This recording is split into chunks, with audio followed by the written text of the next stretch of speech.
MovieWeb.com. So actually, your character in the film, you play Gordon Gekko's daughter, and you have this great line that you say, that name doesn't mean anything anymore.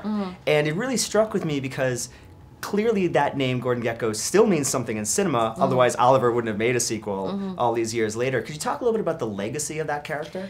Yeah, you know, it was something that I wasn't fully aware of when I was offered the job. I'd seen the film when I was sort of 12 years old, and I don't think Oliver made it for 12-year-olds. So it didn't strike me, and it was only when I got the job and I started telling my family and my friends and spoke to my agents that I realized what a phenomenon the film was and the character was. And my brother actually had a lot of friends who'd gone into finance in the Canary Wharf, and I went to go and visit a few of them. I dabbled in doing some research for about a day, and then I gave up. But I went in and they had little pictures of Gekko, you know, in their cubicles, and I thought, this is crazy, you know. So I revisited the film and loved it, and the idea of being in that family was just sort of thrilling. And I understand that Oliver was really inspired to do this film based on what happened in 2008 and the sort of real-world economical situations we find ourselves in.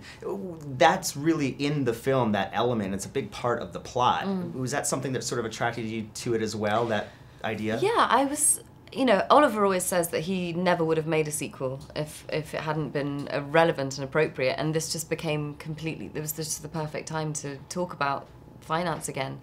And I liked, you know, I've done lots of adaptations and lots of costume dramas and lots of romances and love stories, but and they're all about something, they're human dramas, but I was excited to be in a film that was really about something current, really about something kind of important, and I love that about the film, that it is a human story, but that through it you learn what happened in the crash. And I'm pretty financially ignorant. Financially ignorant? Can we say that? Okay, I'll say that. And I know more now than I did before because of the script and because of Oliver and being around, you know, all these people who were so knowledgeable about it. And I think I understand that, you know, 2008 better. And I think that's great, you know, because it's accessible. You know, it's easy to understand in the way he, you know, uses the story. And then your character has a lot of disdain for her dad when he first gets out of prison. Can you talk a little bit about that relationship and how it's sort of torn and how it starts to come together? Yeah, that was sort of the main attraction, other than the cast and Oliver, obviously.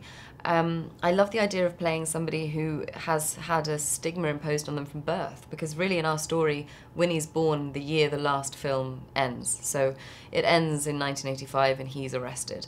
And that year, Winnie's born. And he spends the first 7 years of his life in and out of appeal courts and finally goes to prison. And a lot of other charges are brought against him, so he goes for a significant amount of time. And I really liked the idea of having to live with a name, you know, and really having no relationship with your father.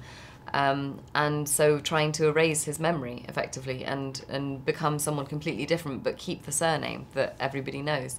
And New York is that kind of place where if you have money and you're in that society, everybody knows who you are, everyone knows who your dad is, and everybody knows what he's done. And so I was excited to see, to have a backstory where that would affect how she was treated and the choices she would make. And tell me about working with Oliver Stone and in the scenes with Michael Douglas. I mean, it's just been amazing working with these two icons on such an iconic film. Yeah. You know, I was really nervous to meet both of them because, you know, Michael's such an incredible actor and Oliver's an amazing director, but Oliver also has all these insane stories that go with the name Oliver Stone.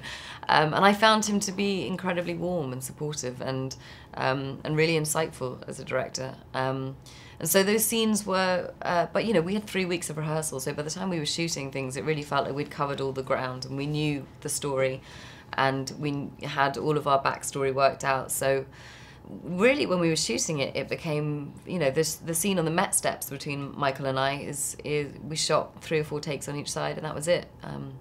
We was kind of really ready to do it by that point. We felt comfortable together.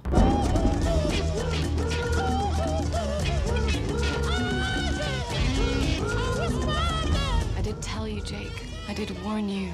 It's easy to get in. It's hard to get out. Is that a threat? Absolutely.